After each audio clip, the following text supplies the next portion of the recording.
Hello friends, welcome back to Pori Kitchen. I am Milu. അപ്പോൾ ഇന്ന് വന്നിരിക്കുന്നത് ഒരു കോഫി കേക്കിന്റെ റെസിപ്പി ആയിട്ടാണ്. അതേപോലെ നമ്മുടെ ഇപ്പോഴത്തെ ട്രെൻഡിങ് ആയിട്ടുള്ള ടോപ്പ് ഫോർവേഡ് കേക്ക് അതാണ് ഞാൻ ഇന്ന് ചെയ്യുന്നത്. അപ്പോൾ എങ്ങനെയാണ് ചെയ്യുന്നത് എന്ന് നോക്കാം.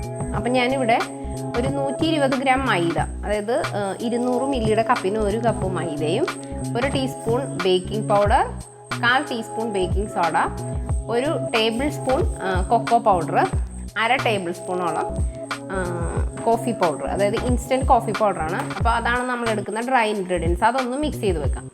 ഇനി 3 മുട്ട ഞാനിവിടെ ഫുള്ളായിട്ട് എടുത്ത് ബീറ്റ് ചെയ്യുന്നുണ്ട്. അതിലേക്ക് ഒരു 1/4 ടീസ്പൂണോളം വാനില എസൻസ് ചേർത്ത് കൊടുക്കുന്നുണ്ട്. എന്നിട്ട് ബീറ്റ് ചെയ്ത് കൊടുക്കാം. അതിലേക്ക് ഞാനൊരു 100 മില്ലി ഓയിലൂടെ ചേർത്തിട്ടുണ്ടായിരുന്നു. അത് ഞാൻ എടുക്കാൻ വിട്ടുപോയി.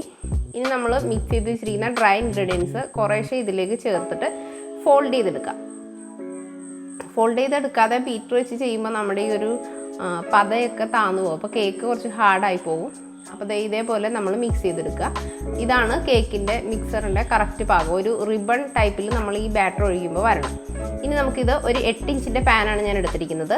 അതിൽ വെച്ച് നന്നായിട്ട് ടാപ്പ് ചെയ്തതിന് ശേഷം ഒരു ഇതേപോലത്തെ പാത്രം 10 മിനിറ്റ് ചൂടാക്കിയതിന് ശേഷം അതിലേക്ക് വെച്ച് കൊടുക്കാം. ഇനി അടച്ചു വെച്ചൊരു 30 മിനിറ്റ് മുതൽ 40 മിനിറ്റ് വരെ ബേക്ക് ചെയ്യാം. ഓരോ സ്റ്റവിനനുസരിച്ച് വ്യത്യാസമുണ്ട്. അപ്പോൾ അതാ നമ്മുടെ കേക്ക് ഇവിടെ ബേക്കായിട്ടുണ്ട്. ടൂത്ത് പിക്കൊക്കെ ക്ലീൻ ആയിട്ടാണ് നമുക്കിവിടെ കിട്ടിയിരിക്കുന്നത്. ഇനി അതെടുത്ത് പുറത്ത് വെച്ച് നന്നായിട്ട് തണുക്കണം. നല്ല സോഫ്റ്റ് കേക്കാണ് കേട്ടോ.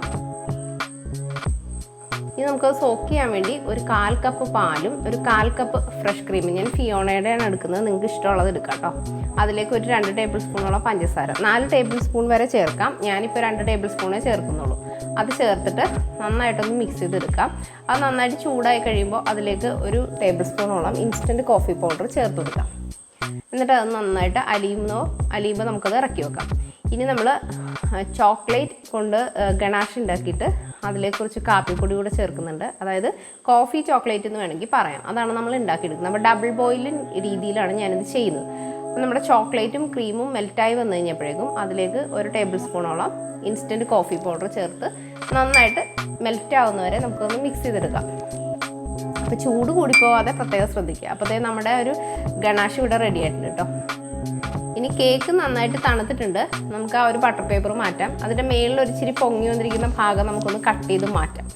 അപ്പോൾ ആദ്യമായിട്ടാണ് നിങ്ങൾ എൻ്റെ വീഡിയോ കാണുന്നതെങ്കിൽ ചാനലൊന്ന് സബ്സ്ക്രൈബ് ചെയ്യാനും ലൈക്ക് ചെയ്യാനും ആ ബെൽ ബട്ടൺ ഒന്ന് പ്രസ് ചെയ്യാനും മറക്കരുത്. അപ്പോൾ ടോപ്പ് ഫോർവേഡ് കേക്ക് ആയതുകൊണ്ട് നമ്മൾ ഇതേപോലെ ഒരു ഭാഗം കട്ട് ചെയ്ത് മാറ്റുക കേട്ടോ. ഇനി ഞാൻ ഇങ്ങനെയാണ് കട്ട് ചെയ്യുന്നത്. നിങ്ങൾക്ക് ഇങ്ങനെ നടുക്കുന്ന നമ്മൾ സാധാ കട്ട് ചെയ്യുന്ന പോലെ വേണമെങ്കിലും കട്ട് ചെയ്യാം. അപ്പോൾ ഇങ്ങനെ ഒന്ന് ചെയ്താൽ എങ്ങനെ ഇരിക്കും എന്ന് അറിയാൻ വേണ്ടിയിട്ടാണ് ഞാൻ അങ്ങനെ ചെയ്ത് നോക്കിയത്. പക്ഷേ നന്നായിട്ട് കിട്ടി എനിക്ക്. അപ്പോൾ അതിങ്ങനെ 3 പീസായിട്ട് കട്ട് ചെയ്ത് വെച്ചിട്ടുണ്ട്. ഇനി ഒരു 200 തുടങ്ങി ഒരു 300 മില്ലി വരെ. ഇപ്പോൾ ഞാനിപ്പോൾ വീട്ടിലേക്കുള്ള ആവശ്യത്തിനാണ് ഇത് ചെയ്തെടുക്കുന്നത്. അതുകൊണ്ട് ഞാൻ മാക്സിമം ക്രീം കുറച്ചാണ് ഉപയോഗിച്ചേക്കുന്നത്. നമുക്ക് പുറത്തേക്ക് കൊടുക്കാനാണെന്നുണ്ടെങ്കിൽ 400 മില്ലി ക്രീം വരെ ഉപയോഗിക്കും. ഇനി നമുക്കത് നന്നായിട്ട് ബീറ്റ് ചെയ്തെടുത്തിട്ടുണ്ട്. ഇനി നമുക്ക് കേക്ക് ബോർഡിലേക്ക് കുറച്ച് ക്രീം വെച്ച് കൊടുക്കാം. അതിൻ്റെ മുകളിലേക്ക് കട്ട് ചെയ്ത് വെച്ചിരിക്കുന്ന കേക്ക്, ആദ്യം കട്ട് ചെയ്തിരിക്കുന്ന പീസ് വെച്ച് കൊടുക്കുക. അതിൻ്റെ മേളിലേക്ക് നമുക്ക് സോക്ക് ചെയ്യാനായിട്ട് ഉണ്ടാക്കി വെച്ചിരിക്കുന്ന മിക്സ് കൂടെ ചേർത്തിട്ടുണ്ട്. ഇനി നമ്മൾ ബീറ്റ് ചെയ്ത് വെച്ചിരിക്കുന്ന ക്രീമിലേക്ക് നമ്മൾ ഉണ്ടാക്കി വെച്ചിരിക്കുന്ന കോഫി ചോക്ലേറ്റ് ഒരു പകുതി ഭാഗം ഇട്ടതിന് ശേഷം നമ്മളത് വീണ്ടും ബീറ്റ് ചെയ്തു. ഇനി ഒരു ഐസിങ് ബാഗിലേക്ക് ഞാനത് ഫില്ല് ചെയ്യുവാണ്. അതിനുശേഷം നമ്മൾ കേക്കിൻ്റെ മേളിലേക്ക് പൈപ്പ് ചെയ്ത് കൊടുക്കാം. ഇനി നമ്മൾ ഉണ്ടാക്കി വെച്ചിരിക്കുന്ന കോഫി ചോക്ലേറ്റില്ലേ അത് അതിൻ്റെ മേളിലേക്ക് ഒന്ന് സ്പ്രെഡ് ചെയ്ത് കൊടുക്കാം. അതിൻ്റെ മേളിലേക്ക് അടുത്ത പീസ് നമ്മൾ കട്ട് ചെയ്ത് വെച്ചിരിക്കുന്ന എങ്ങനെയാണോ നമ്മൾ കട്ട് ചെയ്തത് അതേപോലെ തന്നെ വേണം അടുത്ത പീസ് വെച്ച് കൊടുക്കാനായിട്ട്. പീസുകൾ തമ്മിൽ മാറിപ്പോകരുത്. അതിനുശേഷം അതും സോക്ക് ചെയ്തു. അതിൻ്റെ മേളിൽ ക്രീം പൈപ്പ് ചെയ്തു. ഇതിൻ്റെ മേളിൽ വീണ്ടും നമ്മൾ കോഫി ചോക്ലേറ്റ് ഇട്ട് കൊടുക്കാം കേട്ടോ. ഓക്കെ, കോഫിയുടെ ഫ്ലേവറൊക്കെ നന്നായിട്ട് ഇഷ്ടമുള്ള കോഫി ലവേഴ്സിന് ഇഷ്ടപ്പെടുന്ന ഒരു കേക്കാണ്. ഏറ്റവും മേളിലത്തെ പീസ് കൂടെ വെച്ച് കൊടുത്തിട്ടുണ്ട്. അതിനുശേഷം അതും ഒന്ന് സോക്ക് ചെയ്ത് കൊടുക്കാം.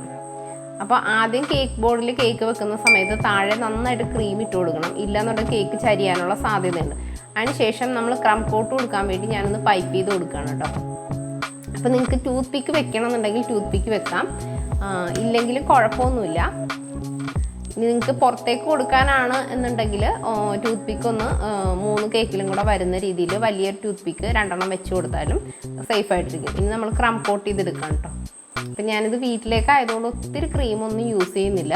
പിന്നെ നമ്മൾ മറ്റേ സാധാ കേക്ക് ചെയ്യുന്ന പോലെയല്ല, കുറച്ച് ടൈം നമ്മളിതിന് സ്പെൻഡ് ചെയ്യണം അതൊന്ന് റെഡിയാക്കി എടുക്കാൻ വേണ്ടിയിട്ട്, ലെവലാക്കി എടുക്കാൻ. അപ്പോൾ ഇച്ചിരി മെനക്കേടുള്ള പണിയാണ്. അപ്പോൾ ഞാൻ എന്താ ഇങ്ങനെ ചെയ്തെടുത്തിട്ടുണ്ട്.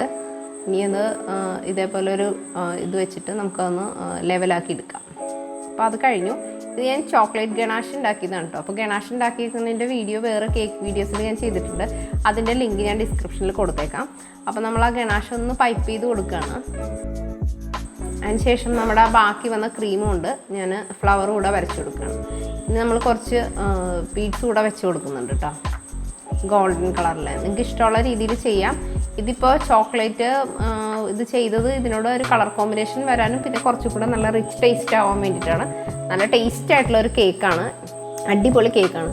അപ്പോൾ ഇതൊന്ന് ക്രം കോട്ട് ചെയ്തതിന് ശേഷം നമ്മളൊന്ന് ഫ്രിഡ്ജിലേക്ക് 1 മണിക്കൂർ വെച്ചതിന് ശേഷം ഇങ്ങനെ ചെയ്ത് കൊടുക്കുകയാണെന്നുണ്ടെങ്കിൽ കേക്ക് ഒന്ന് സെറ്റായിട്ട് കിട്ടും. അപ്പോൾ അത് ഇത്രയേ ഉള്ളൂ.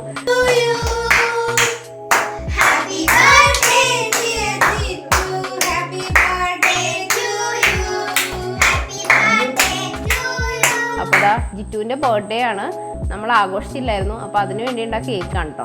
അപ്പോൾ ഇതാ ഞങ്ങൾ കട്ട് ചെയ്തു, കഴിച്ചു. നല്ല റിച്ച് ആയിട്ടുള്ള കോഫിയുടെ ഫ്ലേവറാണ് ഇതിന്. അപ്പോൾ തീർച്ചയായും നിങ്ങൾ ഉണ്ടാക്കി നോക്കണം. നിങ്ങളുടെ അഭിപ്രായങ്ങളും നിർദ്ദേശങ്ങളും അറിയിക്കുക കൂടെ വേണം. Thanks for watching. Bye bye.